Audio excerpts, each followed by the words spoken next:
Rashad, why you didn't Anyways, hit me up? What's up, Rashad? Hey, Rashad. What's up, Rashad? Thank you, Rashad. brother, I love you, brother. Trump lit. What's up, Rashad? Yeah. What it do, boy? Hey, Rashad. Project B. With CBA talks simmering, Awumike signs with new Project B lead. This is from the Associated Press. Shout out ESPN as well. Former WNBA MVP Nick Awumike has signed a contract with Project B, the first player who is known to have joined the latest professional women's league ahead that is expected to play in Europe and Asia in November 2026. Isn't the whole point of like all the off-season leagues to not play overseas?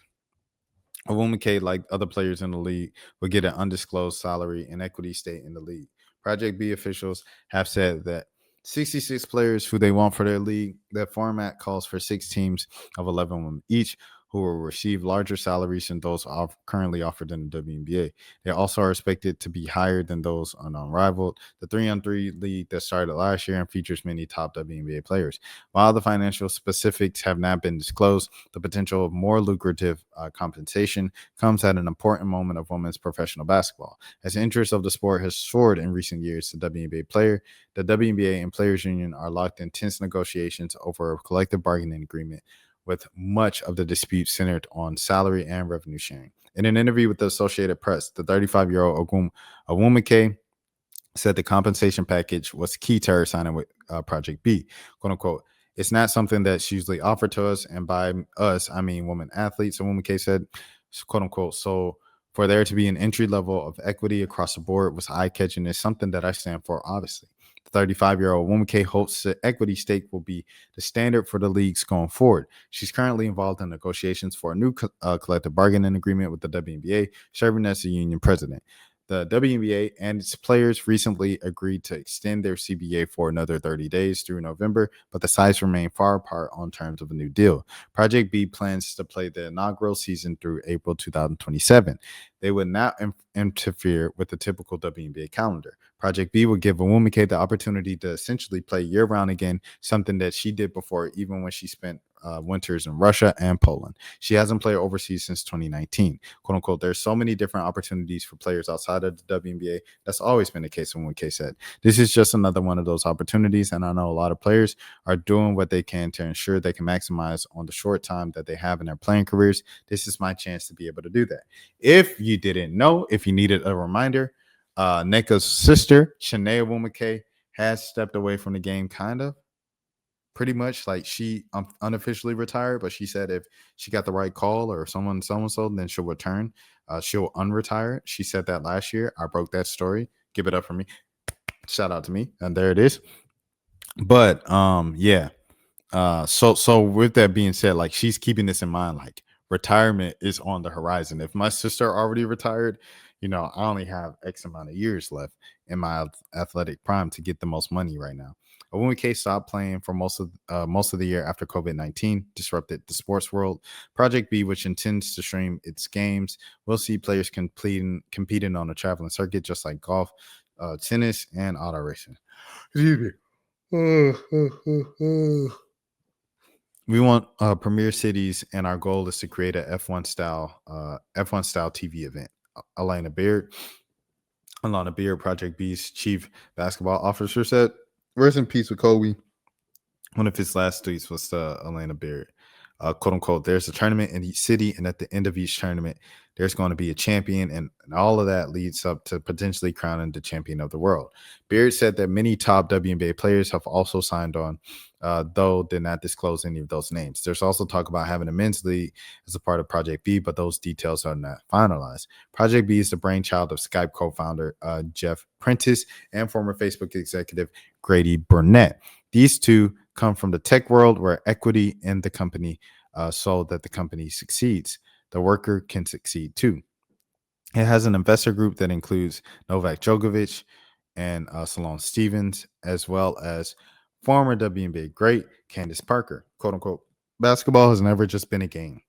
It's culture, community, and connection," Parker told the AP. "But for too long, players have carried the game without a real stake in its future, and the women essentially have been asked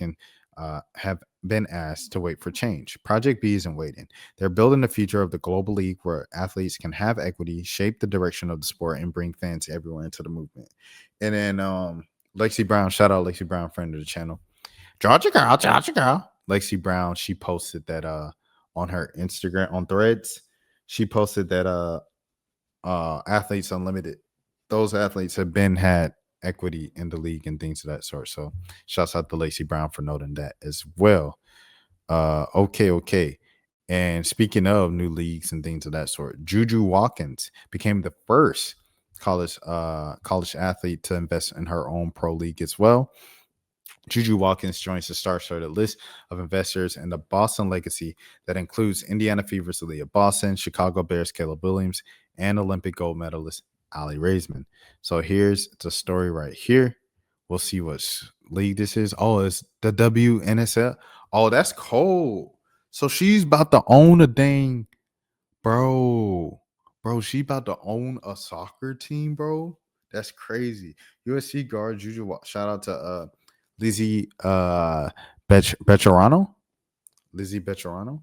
Let me see. Lizzie Becherano. Lizzie Becherano. Let me see. And it's gonna be big. Da da dun dun dun dun dun. Da da dun dun dun dun dun. Da dun dun dun dun dun dun. And it's gonna be big. Well, speaker, joined by my co-host Tyler Chan. In this episode, we are joined by another special guest, Lizzie Becherano. Lizzie Becherano. There it is. Shouts out to Lizzie Becherano. USC guard JuJu Watkins has joined the investor group of the NWSL expansion team, the Boston Legacy FC, becoming the first NCAA athlete to directly invest in a professional women's sports team. She becomes the latest to join the list of investors of the Boston Legacy that includes Indiana Fever's Aaliyah Boston, Chicago Bears quarterback Caleb Williams, Olympic gold medalist Ali Raisman, and actress Elizabeth Banks. "Quote unquote," JuJu's investment. Oh, I got to capitalize that second J. JuJu's investment marks a groundbreaking moment for women's sports and the power of NIL. Boston Legacy owner Jennifer Epstein said, "Quote unquote," as the first college athlete to directly invest in a women's professional sports team, she's showing that today's student athletes aren't just building their own brands, they're shaping the future of the game. "Quote unquote," we're thrilled to welcome JuJu, capitalize the second J, to the Boston Legacy FC as we build momentum towards our inaugural 2026 season and the home opener on March 14, 2026. It's about to be 2026, bro. What the heck? Time is flying. Watkins first won the Big Ten regular season championship as a sophomore before winning the Naismith College Player of the Year award, John R. Wooden Award, and being named the AP Player of the Year. Watkins is sitting out the 2025-2026 season for USC after she tore her ACL during the Trojans' second-round game against Mississippi State in March. And if you remember, this is a thing that happens to women very, very frequently. I think it happens more frequently than it happens to men, tearing your ACL. So as we look into that and the research and science develops, please, I hope we can develop shoes, technology, whatever the case might be, to cut down on those ACL tears. Boston Legacy FC is creating a space for women to achieve, lead, and inspire others at the highest level, Watkins said. "Quote unquote, I'm proud to be a part of the movement of pushing women's sports forward." JuJu Watkins. Boston will begin the NWSL play in 2026 alongside fellow expansion Denver Summit as the league expands to 16 teams. Shouts out to the NWSL. And shouts out to Trinity Rodman for sure. Hey, what do you think of Project B, the investor group that wants to go head with the WNBA? Yeah. So I just read the story on Project B with Nneka Nwumike signing on to them and their players having equity and stake in the league and things of that sort. What I think of it is, I think it's weird that, like, if this is the same thing for Maverick Carter and them, like, because I know they said like it's the Skype guys and the former Facebook guy, but if this is a thing that Maverick Carter and all the Clutch guys are kind of starting to compete with the NBA and compete with the WNBA, I think that it's weird that they're doing something to compete with. I don't get it, as opposed to like supporting the leagues we already have. Here's a controversial take. I feel like we might be even getting to the point of like community, you know what I'm saying? Community acts and stuff like that. Of just like everybody want to start their own community group And it's like, dang, why can't someone join a community group and just make that community group stronger? Everybody got to start their own mentorship or community program. Like, we already had Big Brother, Big Sister here. We already have this organization here. Like, why you got to do Scott's Tots? You know what I mean? Like, why does that have to be a thing? So I don't want it to get like that. However, you know, if you only have 13 to 15 years, especially as a woman, because women, they stay in college longer. So, like, because of the rules with the WNBA. So that eats up, you know, 3 to 4 years of your pro career, you know. So say you have 13 to 15 years to get all your money, or 10 to 13 years to get all your money on a good career. You have to really maximize that. And if the WNBA is dragging its feet to get you the money and compensation that you deserve in your 10, 13 years of your athletic prime, then F them. Create your own league then. If we need to have 6 created leagues and things of that sort for you to get your money, congratulations. For the fans, that ain't the best, you know what I'm saying? Like, I ain't about to be watching no 5 leagues. I already stopped watching Athletes Unlimited after Unrivaled came last year. You know what I mean? So just is what it is, bro. Like, for the fans, I don't know about it. But because and it's not even no women's sexist stuff, right? Because, like, going to the NFL and football, like, I think after the first initial weekend of the XFL, like, I was not tapped in. After, like, the first week of the AFFL. And then I did go to fan control football. That was a good experience. I went to the championship, and that was pretty cool and stuff like that. But, like, I haven't watched it since. You know what I mean? So it's just like, when there's too many leagues, bro, I'm just not going to pay attention. Big Three, great example. First season, I was tapped into the Big Three. Second season, not as much. Now, I haven't watched or paid attention to the Big Three live in person, a full, you know, weekend and stuff of games since like 2019, bro. You know what I'm saying? So that's just what it is, dog. If it's too many leagues, I'm just not going to keep up with it, bro. I got to keep things central. I can follow Unrivaled. I can follow the WNBA. I can follow college basketball. I can't follow no college basketball, Eurobasket, Turkish league. Like, maybe that's just me, but that's just how I consume sports and things of that sort. Let me see. Should I hold everything? I think I might call it there. I'm gonna call it there since it is 5 o'clock. I'm gonna call it there, and then we're gonna do the rest of these reactions and stuff like that.